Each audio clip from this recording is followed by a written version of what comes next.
আজ তৈরি করছি ভাইরাল মৌচাক পিঠা, তাও আবার কর্নফ্লাওয়ার, কোনো প্রকার কনডেন্স মিল্ক আর টাপিওকা ফ্লাওয়ার ছাড়া। আসসালামু আলাইকুম। বিসমিল্লাহির রহমানির রহিম। প্রথমে আমি নিয়ে নিয়েছি কড়াইয়ের ভিতরে 1 কাপ পরিমাণ চিনি। চিনিটা আমি প্রথমেই নাড়বো না, যখন দেখব কিনার থেকে একটু লাল লাল হয়ে আসছে তখনই আমি চিনিটা নাড়বো, এর আগে আমি নাড়বো না। কিনার থেকে ওই যে একটু লাল লাল যে হয়ে আসছে তখনই আমি চিনিটা একটু নেড়ে দিচ্ছি। খেয়াল রাখতে হবে অবশ্যই যেন চিনিটা পুড়ে না যায়।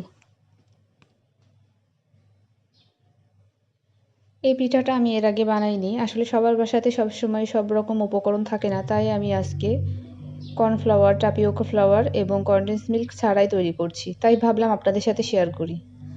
প্রথমে 1 কাপ চিনির ভিতরে আমি 1.5 কাপ পরিমাণ দুধ দিব। আমি দুধটা 3 বারে দিব।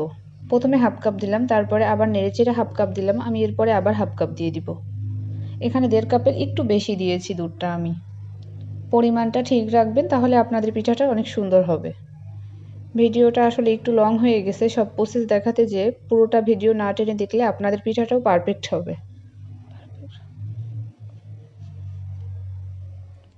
চিনিটা দুধটা খুব ভালো করে আমি মিক্স করে নেব। যেহেতু আমি কনডেন্স মিল্ক দিব না, আমি আরও 2 চামচ পরিমাণ চিনি দিয়ে দিলাম।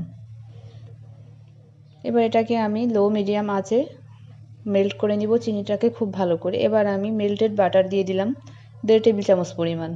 আপনি চাইলে ঘিও দিতে পারেন। এবার আমি 3টা ডিম নিয়ে নিলাম, যদি আমার কম মনে হয় তাহলে আমি পরে আরও একটা ডিম দিয়ে দিব। ডিমের ভিতরে আমি 2 টেবিল চামচ পরিমাণ তেল দিয়ে দিয়েছি, তার ভিতরে দিব আমি 1.5 কাপ ময়দা। ময়দাটা অবশ্যই চেলে দিতে হবে যাতে ভিতরে কোনো লাম্পস না থাকে। এবার আমি দিয়ে দিব 1.5 টেবিল চামচ পরিমাণ সোডিয়াম বাইকার্বনেট, মানে আমরা যেটাকে বলি খাবার সোডা। অবশ্যই চেলে নিতে হবে, ভিতরে কোনো প্রকার দলা থাকা যাবে না। আমি এখানে অফ ক্যামেরায় আরও একটা ডিম দিয়ে দিয়েছি, মোট 4টা ডিম দিয়েছি। পিঠাটা এতটাই মজা হয়েছিল, আসলে আমি খাবার পরেই তারপরে ভিডিওটা ছাড়ছি। আপনি যদি এটা একবার বাসায় ট্রাই করেন, আপনি এটা নিজেই বুঝতে পারবেন এটা এতটা মজা ছিল, আপনি আবার বানাবেন, অবশ্যই বানাবেন দ্বিতীয়বার। আমার ময়দাটা মিক্স করার পরে তারপরে আমি সেই দুধ আর ক্যারামেলের মিক্সচারটা দিয়ে দিলাম। দিয়ে এবার এটাকে সুন্দর একেবারে স্মুথ একটা টেক্সচার করে নিতে হবে।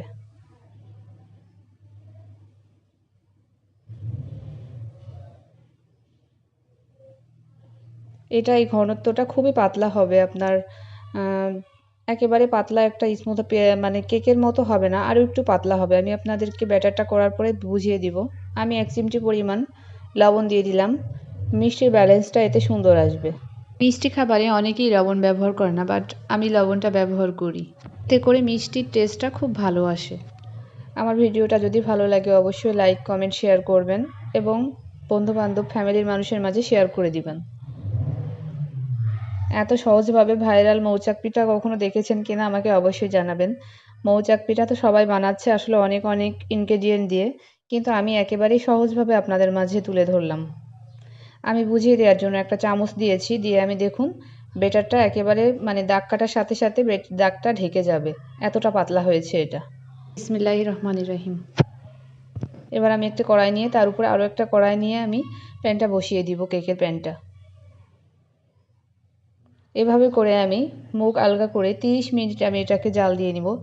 আর অবশ্যই এটা আপনার ওভেনে হবে না, এটা আপনাকে গ্যাসেই করতে হবে। 30 মিনিট আমি আলগা করে রাখার পরে আমি একটা বড় ঢাকনা দিয়ে ঢেকে দিয়েছিলাম আরও 30 মিনিট। মোট আমি 1 ঘন্টা 20 মিনিট মতো আমি এটাকে ছেঁকে নিয়েছি। এখন দেখতে পাচ্ছেন ফাইনাল লুকটা। এবার আমি এটা ঠান্ডা হলে আপনাদেরকে কেটে সার্ভ করে দেখাচ্ছি। এই যে আমি পরদিন সকালে চা দিয়ে খাবো, চা বানিয়ে বসে পড়েছি আপনাদেরকে তাই দেখানোর জন্য। দেখেন কেকটা, আসলে পিঠাটা কতটা সুন্দর হয়েছে মৌচাক পিঠা। আমি আরেকটু কেটে আপনাদের দেখাচ্ছি ভেতরটা কতটা মানে আপনার ছিদ্র জালিযুক্ত পিঠা হয়েছে। দেখেন কোনো প্রকার কনডেন্স মিল্ক, কর্নফ্লাওয়ার, টাপিওকা ফ্লাওয়ার ছাড়া পিঠাটা যে এত মজা হবে আপনারা এটা না বানালে কখনোই বুঝতে পারবেন না। এটা বানিয়ে খেয়ে এভাবে করে খুব অল্প উপকরণে এত মজার পিঠা আমাকে অবশ্যই আপনারা কমেন্টে জানাবেন বানিয়ে খেয়ে। ধন্যবাদ। আল্লাহ আপনাদের সবাইকে ভালো রাখুক। আসসালামু আলাইকুম।